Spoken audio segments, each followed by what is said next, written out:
ಸರಿ. ಪ್ರೇಮ ಮೇಡಮ್ ಆಗ್ಲೇ ಬಂದ್ಬಿಟ್ರು ಅನ್ಸುತ್ತೆ. ನಾನು ಹೇಳಿರೋದು ಎಲ್ಲ ನೆನಪಿದೆ ತಾನೇ? ಹಾ, ಎಲ್ಲಾನು ನೆನಪಿದೆ.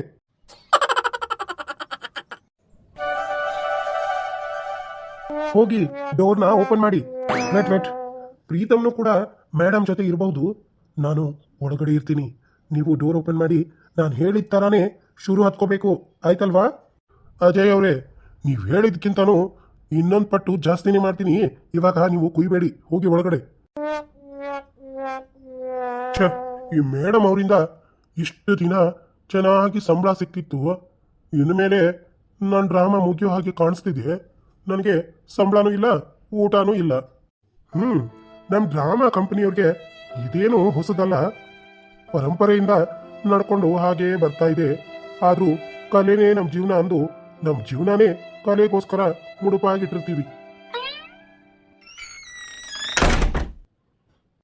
ಅಪ್ಪಾಜಿ, ನೀವು ಇಲ್ಲಿ? ಯಾಕೆ ಮಗಳೇ, ನನ್ನನ್ನು ನೋಡಿ ಆಶ್ಚರ್ಯ ಆಗೋಯ್ತಾ? ಹಾಗೇನೂ ಇಲ್ಲ, ಅಂದ್ರೆ ಒಂದು ಫೋನು ಮಾಡಿಲ್ಲ, ಹಾಗೆ ಬಂದ್ಬಿಟ್ಟಿರಲ್ಲ, ಅದಕ್ಕೆ ಕೇಳಿದೆ, ಮತ್ತಿನ್ನೇನೂ ಇಲ್ಲ. ಅದಕ್ಕೆ ಕಾರಣ ಇದೆ ಮಗಳೇ. ಏನ್ ಕಾರಣ ಅಪ್ಪಾಜಿ? ಪ್ರೇಮ, ಈಗಿಂದೀಗಲೇ ನಿನ್ನ ಬಟ್ಟೆ ಬರೀನ ಎಲ್ಲಾನು ಪ್ಯಾಕ್ ಮಾಡ್ಕೊ. ಏನು, ಬಟ್ಟೆ ಬರೀನ ಪ್ಯಾಕ್ ಮಾಡ್ಕೋಬೇಕಾ? ಯಾಕಪ್ಪಾಜಿ? ಪ್ರೇಮ, ನಾನೆಲ್ಲ ಹೇಳ್ತೀನಿ, ನೀನಿವಾಗ ಎಲ್ಲ ಬಟ್ಟೆನ ಪ್ಯಾಕ್ ಮಾಡ್ಕೊ. ಸರಿ, ಮಾಡ್ಕೊಂಡಾದ್ಮೇಲೆ ನಮ್ಮ ಮನೆಗೆ ಹೋಗೋದು. ಇದು ನಮ್ಮನೇನೆ ಅಲ್ವಾ ಅಪ್ಪಾಜಿ? ಪ್ರೇಮ, ಮೊದಲೇ ನಾನು ನನ್ನ ಹಠದಲ್ಲಿ, ನೀನು ನಿನ್ನ ಹಠದಲ್ಲಿ ದೂರನೇ ಇದ್ದು ಬದುಕನ್ನ ಸಾಗಿಸಿದೀವಿ. ಇವಾಗ ಬೇರೆ ಮದುವೆ ಮಾಡ್ಕೋತೀನಿ ಅಂತ ಹೇಳ್ತಿದೀಯಾ. ಇನ್ಮುಂದೆ ನೀನು ನಿನ್ನ ಗಂಡನ ಮನೆಯಲ್ಲೇ ಇರ್ತೀಯ. ಅದಕ್ಕೆ ಮದುವೆ ಆಗೋವರೆಗೂ ನನ್ನ ಮನೆಯಲ್ಲೇ, ಅಂದ್ರೆ ನೀನು ಹುಟ್ಟಿದ ಮನೆಯಲ್ಲೇ ನೀನು ಇರಬೇಕು ಅಂತ ನನ್ನ ಆಸೆ. ಮದುವೆ ಆದಮೇಲೆ ಈ ಮನೆಯಲ್ಲೋ ನಿನ್ನ ಗಂಡನ ಮನೆಯಲ್ಲೋ ಎಲ್ಲಿರಬೇಕು ಅಂತ ನಿನ್ನ ಇಷ್ಟನೇ, ನನ್ನ ಇಷ್ಟ. ಅಪ್ಪಾಜಿ, ಅದು ಇನ್ನೊಂದು ಸ್ವಲ್ಪ ದಿನ ಬಿಟ್ಟು ನಿಮ್ಮ ಜೊತೆ ನಮ್ಮ ಮನೆಗೆ ಬರ್ತೀನಿ, ಆಯ್ತಾ? ನೋ ಪ್ರೇಮ, ಇವಾಗಲೇ ಈ ಕ್ಷಣನೇ ನಮ್ಮ ಮನೆಗೆ ನಾವು ಹೋಗಲೇಬೇಕು. ಅಲ್ಲ ಅಪ್ಪಾಜಿ, ಅದು ನಾನು ಏನು ಹೇಳ್ತಿದ್ದೀನಿ ಅಂದ್ರೆ... ಮೇಡಮ್, ನೀವು ಅಂಕಲ್ ಅವ್ರ ಮಾತನ್ನ ಕೇಳಬೇಕು ಅಂತ ನನಗನ್ಸುತ್ತೆ. Welcome Pritam. Thank you uncle. ಅಲ್ಲ ಪ್ರೀತಮ್, ಅದು ಅಪ್ಪಾಜಿ ಇವಾಗಲೇ ಈಗಿಂದೀಗಲೇ ನಮ್ಮ ಮನೆಗೆ ಹೋಗೋಣ ಅಂತ ಹೇಳ್ತಿದ್ದಾರೆ. ಮೇಡಮ್, ನಿಮ್ಮ ತಂದೆಯವರ ಆಸೆನ ಈಡೇರಿಸೋದು ನಿಮ್ಮ ಕರ್ತವ್ಯ ಅಲ್ವಾ? ಪಾಪ, ನಿಮ್ಮನ್ನ ನೀವು ಹುಟ್ಟಿದ ಮನೆಯಲ್ಲಿ ಮದುವೆ ಆಗೋವರೆಗೂ ನಿಮ್ಮ ಜೊತೆ ಇರಬೇಕು ಅಂತ ಅವರ ಆಸೆಯಾಗಿದೆ. ಇದರಲ್ಲಿ ತಪ್ಪೇನಿಲ್ಲ. ನಿಜ, ಆದ್ರೆ ಈಗಿಂದೀಗಲೇ ಅಂದ್ರೆ ಕಷ್ಟ ಅಲ್ವಾ? ಏನ್ ಕಷ್ಟ ಅಂತೀನಿ? ಬಾ ಪ್ರೇಮ, ಬಟ್ಟೆ ಪ್ಯಾಕ್ ಮಾಡೋದಕ್ಕೆ ನಾನು ಏನಾದರೂ ಸ್ವಲ್ಪ ಸಹಾಯ ಮಾಡ್ತೀನಿ. ಅದೆಲ್ಲ ಏನು ಬೇಡ, ನಾನೇ ಪ್ಯಾಕ್ ಮಾಡ್ಕೋತೀನಿ. ಪ್ರೀತಮ್, ಸಾರಿ, ನಾನು ಸ್ವಲ್ಪ ಬಟ್ಟೆನ ಪ್ಯಾಕ್ ಮಾಡ್ಕೋತೀನಿ. ನೀವು ಅಪ್ಪಾಜಿ ಹತ್ರ ಮಾತಾಡ್ತೀರಿ, ಆಯ್ತಾ? Okay madam. ಅಜಯ್, ನೀವಿಲ್ಲಿ? ಅದು ಮೇಡಮ್, ಡ್ರಾಮಾ ಮಾಡೋ ಮುದ್ಕನ್ಗೆ ಎಲ್ಲಾನು ಹೇಳ್ತಾ ಇರುವಾಗ ನೀವು ಪ್ರೀತಮ್ ಅವರು ಬಂದ್ಬಿಟ್ರಿ. ಅದಕ್ಕೆ ನಾನು ರೂಮ್ನಲ್ಲಿ ಬಂದು ಅವತ್ಕೊಂಡೆ. ಓ ಹೌದಾ, ಸರಿ ಬಿಡಿ. ಅಜಯ್ ಅವರೇ, ಆ ಡ್ರಾಮಾ ಅಂಕಲ್ನ ತುಂಬಾ ಚೆನ್ನಾಗಿನೇ ಟ್ರೈ ಮಾಡಿದ್ದೀರಾ. ನಿಜವಾಗಿಯೂ ನಮ್ಮಪ್ಪ ಅವ್ರ ಜಾಗದಲ್ಲಿದ್ರೆ ಅಷ್ಟೊಂದು ಚೆನ್ನಾಗಿ ಆಕ್ಟ್ ಮಾಡ್ತಿರ್ಲಿಲ್ಲ ಅನ್ಸುತ್ತೆ. ಅಷ್ಟು ಚೆನ್ನಾಗಿ ಅಚ್ಚುಕಟ್ಟಾಗಿ ಡ್ರಾಮಾ ಮಾಡಿದ್ರು, ಗೊತ್ತಾ ನಿಮ್ಗೆ? ನೋಡಿದ್ರ ಮೇಡಮ್, ಹೇಳೋದು ಅಂಕಲ್ ಬಾಯ್ ಇರಬಹುದು, ಆದ್ರೆ ಪ್ರತಿ ಒಂದು ಶಬ್ದ ನಂದೇ ಮೇಡಮ್. ಈ ಎಲ್ಲ ಕ್ರೆಡಿಟು ನನಗೆ ಸೇರ್ಬೇಕು ಅಂತೀನಿ. ಅಂಕಲ್, ಅದು ನಿಮ್ಮ ಹತ್ರ ಒಂದು ವಿಷಯ ಕೇಳೋದಿತ್ತು. ಕೇಳು ಪ್ರೀತಮ್, ಸಂಕೋಚ ಯಾಕೆ? ಏನಿಲ್ಲ, ಪ್ರೇಮ ಮೇಡಮ್ ಮತ್ತೆ ನೀವು ನಿಮ್ಮ ಮನೆಗೆ ಹೋಗ್ತಾ ಇದ್ದೀರಾ. ಹೌದು, ಅಲ್ಲಿಗೆ ನಿಮ್ಮ ಜೊತೆ ನಾನು ಬಂದ್ರೆ ಹೇಗಿರುತ್ತೆ ಅಂತ. ಪ್ರೀತಮ್, ನೀನು ಬಂದ್ರೆ ತುಂಬಾ ಚೆನ್ನಾಗಿರುತ್ತೆ. ಆದ್ರೆ ಏನಂಕಲ್? ಏನಿಲ್ಲ ಪ್ರೀತಮ್, ನಮ್ದು ಒಂದು ಚಿಕ್ಕ ಹಳ್ಳಿ ಜನದ ಕೆಲವೊಂದು ಕಟ್ಟುಪಾಡುಗಳಿದಾವೆ. ಮದುವೆಗೆ ಮುಂಚೆ ಹುಡುಗನ ಮನೆಯಲ್ಲಿ ಹುಡುಗಿ ಇರೋದಾಗ್ಲಿ, ಹುಡುಗಿ ಮನೆಯಲ್ಲಿ ಹುಡುಗ ಇರೋದಾಗ್ಲಿ ನಿಷಿದ್ಧ. ಅಯ್ಯೋ ಅಂಕಲ್, ಇದನ್ನೆಲ್ಲ ಇವಾಗ ಈ ಕಾಲದಲ್ಲಿ ಯಾರು ನಡೆಸ್ತಾರೆ ಹೇಳಿ?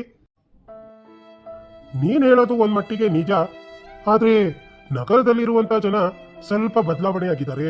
ಅವರ ರೀತಿ ನೀತಿಗಳು ಕಾಲಕ್ಕೆ ತಕ್ಕ ಹಾಗೆ ಬದಲಾಗ್ತಾ ಇದೆ. ನಮ್ಮ ಹಳ್ಳಿಗಳಲ್ಲೂ ಆಗಿದೆ, ಇಲ್ಲ ಅಂತ ಹೇಳ್ತಾ ಇಲ್ಲ. ಆದ್ರೆ ನಗರದಲ್ಲಿ ಆದಷ್ಟು ಅಭಿವೃದ್ಧಿ ಹಳ್ಳಿಗಳಲ್ಲಿ ಆಗಿಲ್ಲ. ಹಳ್ಳಿ ಜನ ತಮ್ಮ ಪದ್ಧತಿ ರೀತಿ ನೀತಿ ಹಬ್ಬ ಹರಿದಿನಗಳನ್ನು ಹೀಗೆ ಆಚರಣೆ ಮಾಡಬೇಕು ಅಂತ ಕೆಲವೊಂದು ಕಟ್ಟುಪಾಡುಗಳನ್ನು ಇಟ್ಕೊಂಡಿದ್ದಾರೆ. ಅದೇ ಪ್ರಕಾರನೇ ನಡ್ಕೊಳ್ತಾರೆ ಕೂಡ. ಪ್ರೀತಮ್, ನೀನೇನು ಬೇಜಾರು ಮಾಡ್ಕೋಬೇಡ. ಸ್ವಲ್ಪ ದಿನ ಅಲ್ವಾ, ನಾನು ಆದಷ್ಟು ಬೇಗ ಒಳ್ಳೆ ಮುಹೂರ್ತ ನೋಡಿ ನಿನ್ನ ಹಾಗೂ ಪ್ರೇಮನ ಮದ್ವೆನ ಮಾಡಿ ಮುಗಿಸ್ತೀನಿ. Thank you so much uncle. ಅದು ಅಂಕಲ್, ಒಂದು ಮಾತು ಕೇಳ್ಬೋದಾ? ಕೇಳು. ಏನಿಲ್ಲ, ನಿಮ್ಮ ಮನೆಯಲ್ಲಿ ಇರೋದು ಬೇಡ, ನಾನು ಇಲ್ಲಿಂದ ನಿಮ್ಮ ಊರವರೆಗೂ ಮೇಡಮ್ ಅವ್ರನ್ನ ಕಳಿಸೋದಕ್ಕೆ ಬರಬಹುದಾ ಅಂತ. ಸಾರಿ ಪ್ರೀತಮ್, ನಮ್ಮ ಊರಲ್ಲಿ ಮದುವೆ ಮುಂಚೆನೆ ಮದುಮಗನ ಮುಖ ಊರ್ ಮಂದಿ ನೋಡೋ ಹಾಗಿಲ್ಲ. ಅದಕ್ಕೆ ಪ್ರೀತಮ್, ಪ್ರೇಮನ ಕಳಿಸೋದಕ್ಕೆ ಬರೋದು ಬೇಡ ಅಂತೀನಿ.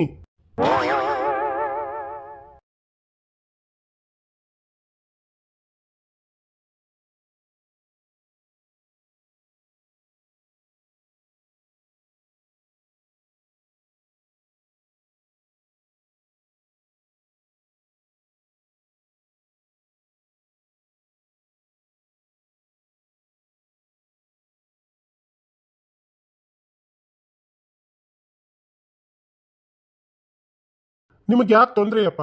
ನಾನಿದ್ದೀನಲ್ಲ, ನಾನು ಫುಲ್ ಸೇಫ್ಟಿಯಿಂದ ನನ್ನ ಮಗಳನ್ನ ಕರ್ಕೊಂಡು ಹೋಗ್ತೀನಿ. ನೀವೇನು ಚಿಂತೆ ಮಾಡಬೇಡಿ. ಚಿಂತೆನೂ ಇಲ್ಲ, ಗಿಂತೇನೂ ಇಲ್ಲ. ಊರಿಗೆ ಬರ್ತೀನಿ ಅಂದ್ರೆ ಬೇಡ ಅಂದ್ರಿ, ಊರ್ವರೆಗೂ ಅಂದ್ರೆ ಬೇಡ ಅಂದ್ರಿ. ಇವಾಗ ಸ್ಟೇಷನ್ ಹತ್ರ ಬರೋದಕ್ಕೆ ಏನು ಪ್ರಾಬ್ಲಮ್ ಸರ್? ಓಕೆ ಪ್ರೀತಮ್, ಪಾಪ ನಿಮ್ಮ ಮನಸ್ಸಿಗೂ ಬೇಜಾರು ಮಾಡೋದಕ್ಕೆ ನನಗೂ ಮನಸ್ಸು ಒಪ್ತಾ ಇಲ್ಲ. ಇಲ್ಲಿ ಸ್ಟೇಷನ್ವರೆಗೂ ಬಾ, ಏನು ತೊಂದರೆ ಇಲ್ಲ, ಆಯ್ತಾ? Thank you uncle. ಇದರಲ್ಲಿ ಥ್ಯಾಂಕ್ ಯು ಹೇಳೋದು ಏನಿದೆ ಪ್ರೀತಮ್? ನೀನು ನನ್ನ ಮಗಳ ಮೇಲೆ ವಹಿಸ್ತಾ ಇರೋ ಕಾಳಜಿನ ನೋಡಿದ್ರೆ ನನ್ನ ಮನಸ್ಸಿಗೆ ತುಂಬಾನೇ ಖುಷಿ ಆಗ್ತಾ ಇದೆ. ನನ್ನ ಮಗಳಿಗೆ ನೀನೇ ಸರಿಯಾದ ಜೋಡಿ ಅಂತ ನನಗೀಗ ಮನವರಿಕೆ ಆಯ್ತು. ಅಪ್ಪ, ನನ್ನ ಬ್ಯಾಗ್ ರೆಡಿ ಆಯ್ತು. ಬಾ ಮಗಳೇ, ಹೋಗೋಣ. ಮೇಡಮ್ ಹೋಗ್ತಾ ಇರೋದು ನೋಡಿದ್ರೆ ನನಗೆ ತುಂಬಾನೇ ಅಳು ಬರ್ತಾ ಇದೆ. ಪ್ರೀತಮ್, ನಾನಿನ್ನು ಹೋಗ್ತೀನಿ. ಅರೇ ಮೇಡಮ್, ಹೋಗ್ತೀನಿ ಅಂತ ಹೇಳ್ಬೇಡಿ, ಹೋಗಿ ಬಿಟ್ಟು ಬರ್ತೀನಿ ಅಂತ ಹೇಳಿ. ಅರೇ ಪ್ರೀತಮ್, ಪ್ರೇಮ ಹೋದ್ರೆ ವಾಪಸ್ ಬರೋದಿಲ್ಲ ಅಂತೀನಿ. ಏನು, ವಾಪಸ್ ಬರೋದಿಲ್ವಾ? ಛೇ, ಅಂಕಲ್ ಏನೋ ಗಡ್ಬಡಿ ಮಾಡ್ತಾರೆ ಅನ್ಸುತ್ತೆ. ಮರೆತು ಬಿಟ್ಟ ಪ್ರೀತಮ್, ನೀವೇ ಮದುಮಗ ಆಗಿ ನಮ್ಮೂರಿಗೆ ಮದುವೆಗೆ ಬರ್ತೀರಲ್ವಾ? ಓ ಮೈ ಗಾಡ್, ಒಂದು ಕ್ಷಣ ನಾನು ಎದೆ ಬಡ್ತಾನೆ ನಿಂತ್ಕೊಂಡ್ಬಿಟ್ಟಿತ್ತು ಅಂತೀನಿ. ನಮಸ್ಕಾರ ಸ್ನೇಹಿತರೆ. ತಿರುಪತಿಗೆ ಹೋದಾಗ ಅಲ್ಲಿ ಸಿಕ್ಕಾಪಟ್ಟಿ ನೀರು ಕುಡ್ದೇನ್ರಿ. ಯಾಕಂದ್ರೆ ಅಲ್ಲಿ ನೀರು ನನಗಂತೂ ತುಂಬಾನೇ ಇಷ್ಟ ಆದ್ವು. ಎಷ್ಟು ರುಚಿ ಇದ್ವು ಸ್ನೇಹಿತರೆ. ನಿಜವಾಗ್ಲೂ ನನಗೆ ಆ ನೀರು ತುಂಬಾನೇ ಇಷ್ಟ ಆಯ್ತು. ಇಡೀ ತಿರುಮಲೆಯೇ ನನಗೆ ತುಂಬಾ ಇಷ್ಟ ಆಯ್ತು. ನಿಜವಾಗ್ಲೂ ಸ್ನೇಹಿತರೆ, ಆಂಧ್ರ ಗೌರ್ಮೆಂಟು ಅಷ್ಟೊಂದು ಫೆಸಿಲಿಟಿ, ಅಷ್ಟೊಂದು ಮೇಂಟೆನೆನ್ಸ್, ಎಷ್ಟೊಂದು ಕ್ಲೀನ್, ನಿಜವಾಗ್ಲೂ ಅದನ್ನೆಲ್ಲ ನೋಡಿ ನನಗಂತೂ ತುಂಬಾ ಖುಷಿ ಆತ್ರಿ. ನಾವು ಯಾವುದೋ ಒಂದು ಊರಿಗೆ ಹೋದಾಗ ಒಂದಿಲ್ದ ಒಂದು ಸಮಸ್ಯೆನ ಎದುರಿಸ್ತೀವಿ. ಬಟ್ ಅಲ್ಲಿ ಯಾವ ಸಮಸ್ಯೆನೂ ಇಲ್ಲ ರೀ. ನೀರಾಗಿರ್ಬಹುದು, ತಿನ್ನಕ್ಕಾಗಿರ್ಬೋದು, ಉಣ್ಣಕ್ಕಾಗಿರ್ಬೋದು, ಎಲ್ಲ ಬೇಕಲ್ಲೇ ಫ್ರೀಯಾಗಿ ಊಟ ಕೊಡ್ತಾರ, ನೀರಿನ ವ್ಯವಸ್ಥೆ, ಅದನ್ನೆಲ್ಲ ನೋಡಿ ನನಗಂತೂ ಒಂದು ಕ್ಷಣ ನಾನು ಮೈ ಮರ್ತೆ.